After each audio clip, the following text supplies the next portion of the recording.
Welcome back to the Maths Guy. Today we are going to multiply a decimal number by another decimal number, so let's jump into it.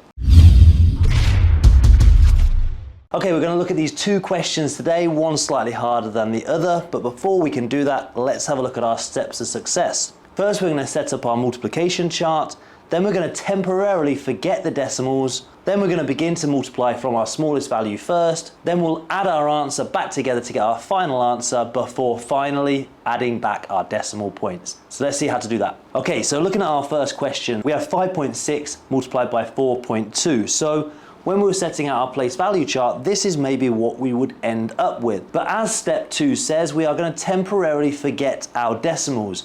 And while doing that, we're going to temporarily forget which columns our number is in as well, so that we don't get confused. So this is what our multiplication chart is going to look like for this question. And now we can just start to work it out like any other multiplication question, starting with our smallest value, which in this case is this 2 down here. And I'm going to do 2 times 56 before then doing 40 times 56. So let's begin.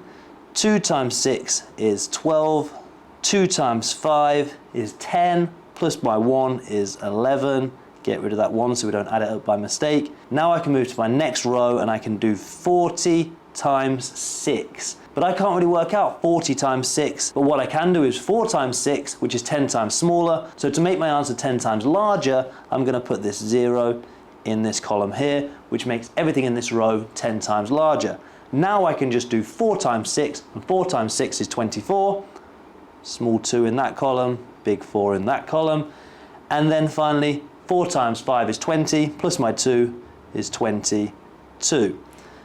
Get rid of that little 2. Now I'm not yet finished because we've worked out the individual parts of my question. Now I need to add it back together. So I'm going to do that. 2 plus 0 is 2, 1 plus 4 is 5, 1 plus 2 is 3, 2 on its own is 2. So my answer at the moment looks like 2,352, but we have forgotten our decimals. So now it's time to put them back. And the key to putting them back is very simple. All we need to do is look back to our question and see how many digits were after the decimal places. So here's my decimal, and here's my other decimal, and I'm looking for how many digits are after them. So I've got 1 digit here in my 6, and another digit here with my 2. So I have a total of 2 digits after the decimal place. So then all I'm going to do with my answer is I'm going to come back 1, 2 places with my decimal place and put it in. So my answer is 23.52, or 23 and 52 hundredths. Okay, let's look at it with another question. I've got 8.3 times 3.0, and again, I could traditionally set my question out like this with my decimal points and my titles above, but for the sake of this, I'm going to get rid of my decimals and therefore get rid of my titles and just simply work it out as normal. The first row is going to be answering 0 times 83, and my second row 30 times 83. Now I'm ready to begin. 0 times 3 is 0, 0 times 8 is also 0. Now I can do my next row, 30 times 83. Don't like working out 30 times anything, so I'm going to make my answer just 10 times bigger to start with by putting this placeholder. Now I can look at it like the 3 and do 3 times 3 is 9, 3 times 8 is 24. And again, same thing, I'm going to now add my answer back together to get my final total. So here we go, 0 add 0 is 0, 0 add 9 is 9, 4 on its own is 4, 2 on its own is 2, 2490. Now I can look back to my question and see my decimals, and I'm simply just going to count the amount of digits after my decimal. Again, 1 here and 1 here, so I have 2.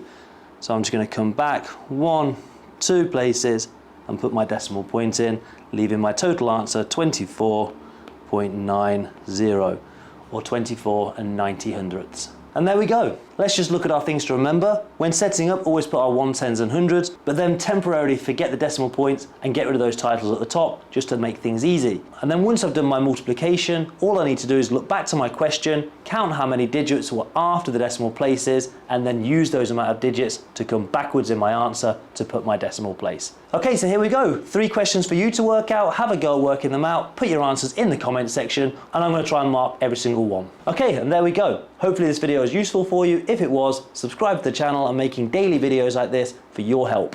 But for now, peace out.